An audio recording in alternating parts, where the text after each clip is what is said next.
Hi, everyone. Welcome to the August 2024 Networth. My name is Mona. I am 40 years old, single, living in New York City.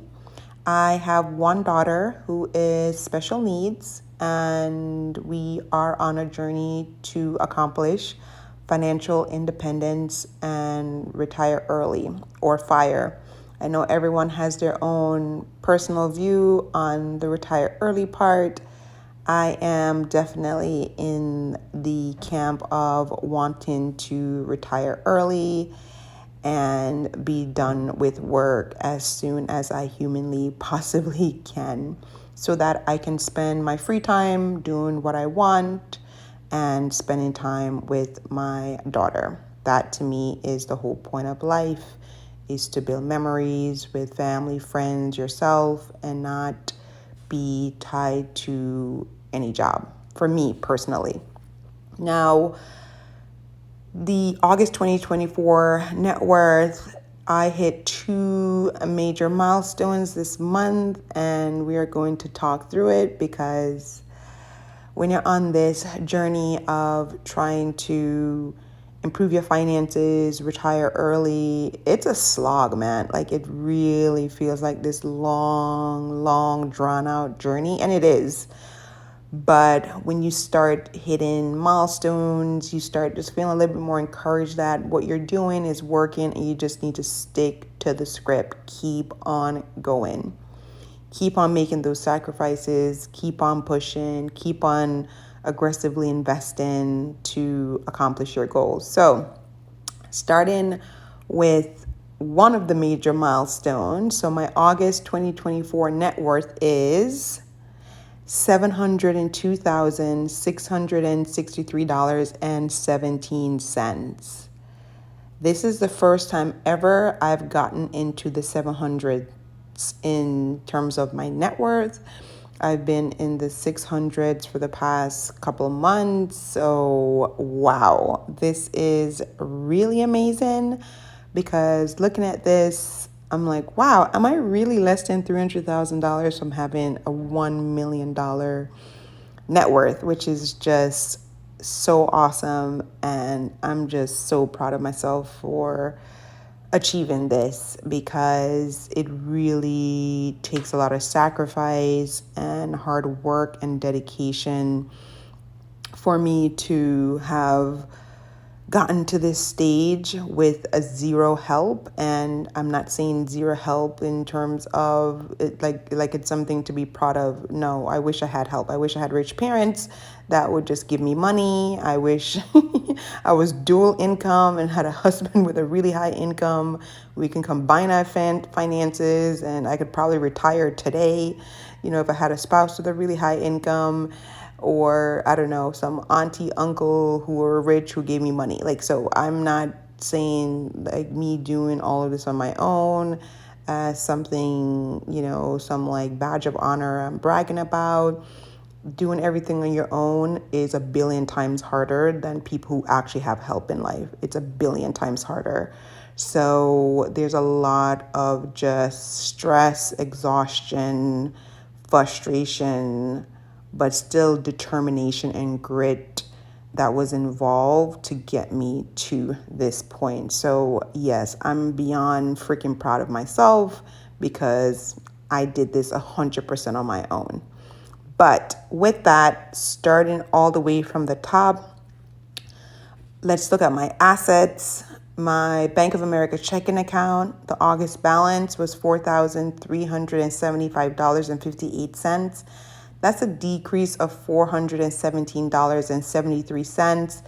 This decrease, I don't pay too much attention to it because the balance in my Bank of America checking account, that's the money that I use to cover the following month's monthly expenses. So this $4,375, that's going to cover all the expenses for the month of September.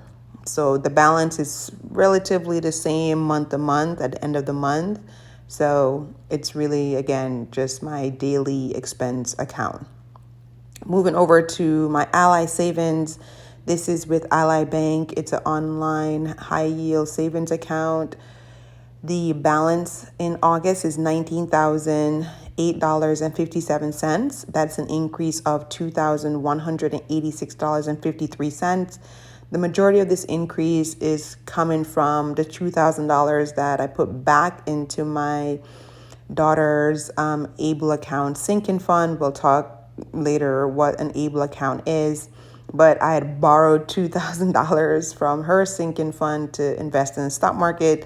Long story short, I put the money back, so that's why it went up over $2,000, and then the extra $186 just extra money that I put towards not just her ABLE sinking fund, but my emergency fund as well. My 401k plan balance is $274,970.84. That is an increase of $6,511.39. I was really blown away by this increase because I had to take a double take and say, wait, did it really go up over $6,000 in 1 month? That's amazing, because my 401k, this difference is all growth because I maxed out the 401k in March of 2024. So I haven't been able to contribute any more money to my 401k since March. And this is August. So this is purely just growth in the stock market, which is just so amazing. And my 401k is 100% invested in the S&P 500. Moving over to my Roth IRA, balance is $39,123.24. That's an increase of $887.63. Similar to the 401k, just really great gains over the past month here.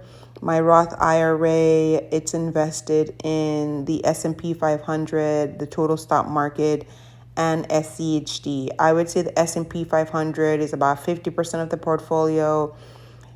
The total stock market is probably another, I would say, maybe 30% or 40. And then SCHD might be like 5 or 10%. I might be wrong on those percentages, but I know that the S&P 500 is the majority of it, followed by the total stock market, followed by SCHD. But if I had to guess in terms of what's really driving this gain, I would say it's the S&P 500 ETF that I invest in. Moving over to the brokerage account, balance is $168,873.45. That's an increase, a whopping increase of $9,728.87. Now, I do invest aggressively into my brokerage account, so I know I put several thousands of dollars into it over this past month, but also the stock market has produced some gains. So some of this is the gains from the stock market, which is really amazing because I definitely didn't put $9,000 into the brokerage account over the past month. But my goal is to try to see if I can push and get this brokerage account to $200,000 by the end of the year. We'll see. It's a very ambitious goal based off where it is right now because I have limited money. So I need the stock market to really help me to get there. But we shall see what happens. In my brokerage account right now, it is about 60% the S&P 500 and 40% SCHD. Now moving over to my HSA or my health savings account, balance on that is $26,892.09. That's an increase of $1,198.31. My HSA is 100% invested in the S&P 500.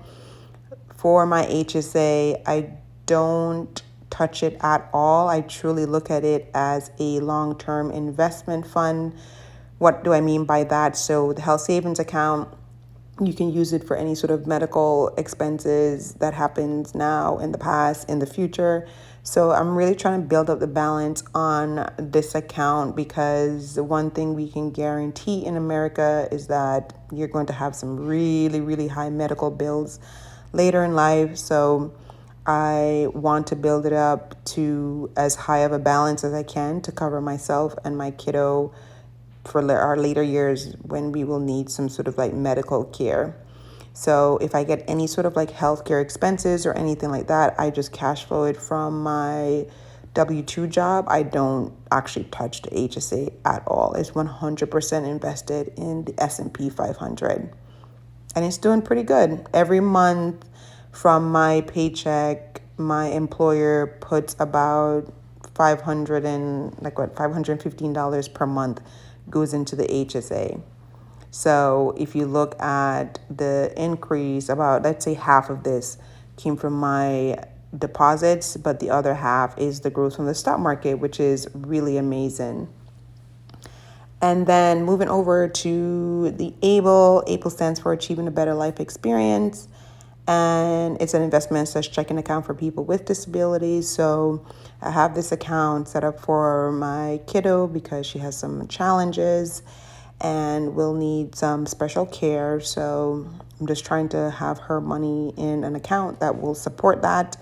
The ABLE account, it can be used for any expenses to take care of the care of the person with a disability. So this can be used for housing, transportation, food, education, like anything that the person has the capability to do.